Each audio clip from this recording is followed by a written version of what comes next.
Well, it's Picken. I'm the CEO and founder of WealthE Migrate. I want to bring you this weekly wealth insight. And I woke up this morning to amazing news, and it just reminded me of perseverance. Now, what's really interesting to me is that there's some great stories. I talk so much about that book, Think and Grow Rich, and it talks about the story of, and I can't remember the gentleman's name, but many years ago, 100 years ago, there was the gold rush. I think it was even 120, 130 years ago, there was a gold rush in California. And this guy went back to the Midwest and he raised capital. He bought all the mining equipment and they started drilling. They found a flute, which is where it's a gold, a spine of gold. They started mining it, and they started making money, and everyone was excited. And then suddenly the gold just dried up. And they kept mining, and they kept mining, and they kept mining, and nothing happened. And eventually they gave up. And they actually ended up selling the mine to a scrap dealer. But that scrap dealer was very clever, because there's two lessons here. Not only perseverance, but also working with knowledgeable partners. That scrap dealer went out and found a geologist. And that geologist found that they had literally dug, and they were within 6 feet. Now 6 feet is no more than sort of 2 meters. Okay, so it's sort of that wide, basically. And they were within 2 meters of the gold. And so sometimes in life, you've got to ask yourself, you persevere and you persevere and you persevere, and then you give up. How close were you to succeeding? I'm listening to a great book, and again, we're talking wealth insights. I always talk to you about Audible. I'm listening to this amazing book called Blitzscaling. And I was listening just this morning to the story of Airbnb and how they were taken on by a competitor with, they had $7 million, and the competitor out of Germany had $100 million. They had 40 team members. The competitor out of Germany had 400. They had one office, and the competitor had 20 offices. And yet they persevered, and they won. And we all know Airbnb today, and none of you have heard of the German competitor. So my question to you is, what are you doing in your life to persevere? One of the things that I was very lucky about is that my parents taught me from a very young age about perseverance. My favorite book when I was growing up was The Little Train That Can. And, it was, I think I can, I think I can, I think I can, as the little train went up the hill, taking the children's toys when all the other trains said it wasn't possible. And when he gets to the top of the hill, he goes, I knew I can, I knew I can, I knew I can. And I don't know, maybe completely subliminally, I got taught that from a very, very young age. I'll never forget a story when I was in standard 3, so that's grade 5. I was about 10 years old, and we were running the gun run, fun run, and all my classmates ran the 5-kilometer race, and only me and 2 others ran the 10-kilometer fun run. And you had to do 2 laps, and on the second lap, I basically went past my schoolmaster, my teacher, and he said, "You're going too fast. You're not going to make it." And I said, "No, I'll make it," and I did make it. And those things really, really start to have an impact on your life. Later in my life, I wanted to run Comrades. You can see some of my medals behind me here. And Comrades is the longest endurance race in the world, day race. It's about 87 kilometers, over 60 miles in one day. And when I did the first race, the up run, I failed. I got to 63 kilometers. I cramped all over my body, my calves, my hammies, my quads, my stomach, all at the same time. And yeah, mind over matter, it didn't work for me. And so I could have given up. Most people would have given up. But I decided not to.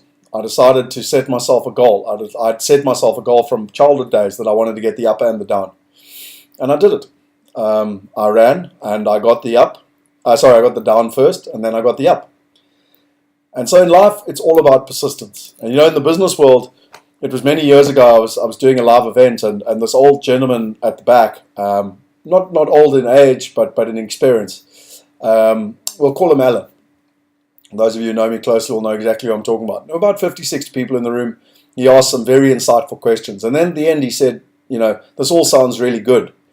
Tell us how you behaved when it didn't work.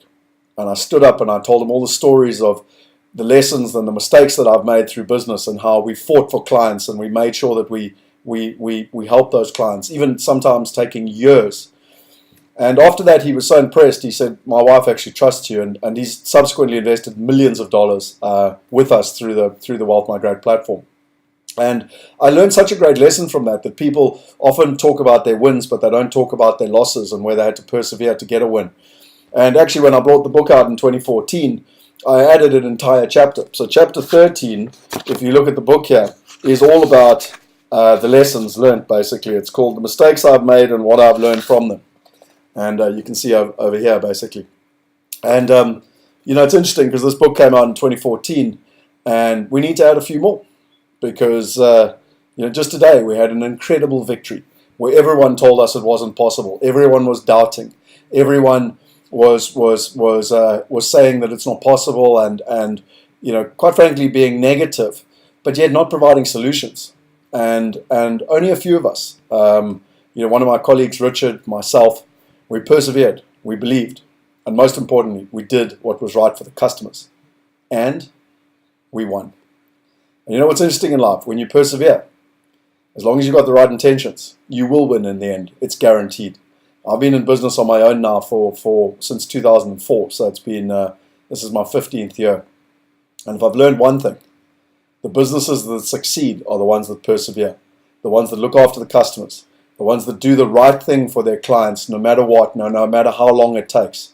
And I've always say, it's not how you behave when it's working. It's how you behave when it's not working that really, really counts. And so I know this is a longer wealth insight, but it's something that I'm deeply, deeply passionate about. And, maybe I should have got my award. It's downstairs in the garage. But, when I was in standard 6, so that's grade 8, a 13-year-old, I actually won the Perseverance Prize. And maybe I'll go and take a picture, and that prize can be the screenshot for this little video. Because I believe, I said this last week, 80% of success is psychology and only 20% is the actual implementation. And it starts with having the self-belief that when you want to do something, you're going to stick to it until you achieve the result, no matter what the obstacle, no matter how many problems present themselves. Because the great companies in the world, the great things that have been done by any successful person, they have had to take on failure. They've had to take on obstacles. They've had to take on their friends, their business partners, their spouses, telling them it's not possible. And yet they persevered. And so, this wealth insight, whatever you believe in, make sure you persevere. Because then, on the other side of perseverance, on the other side of problems, is where the gold lies. And you can find your true purpose, your true destiny, and your true wealth. That's me. If you enjoyed this Wealth Insight, subscribe to the channel, share it with your friends. We want to empower 1 billion people. We can only do it with your help. It's going to be all about network effects and each other, all of us, empowering each other to share the knowledge. Why leave the knowledge with the top 1%? Let's spread the knowledge to the 99% so they can be empowered and they can make the right decisions for them in their life. You and I have a responsibility to share the knowledge with everyone. Scott Picken, signing out from Neisner. Have a great weekend. Cheers.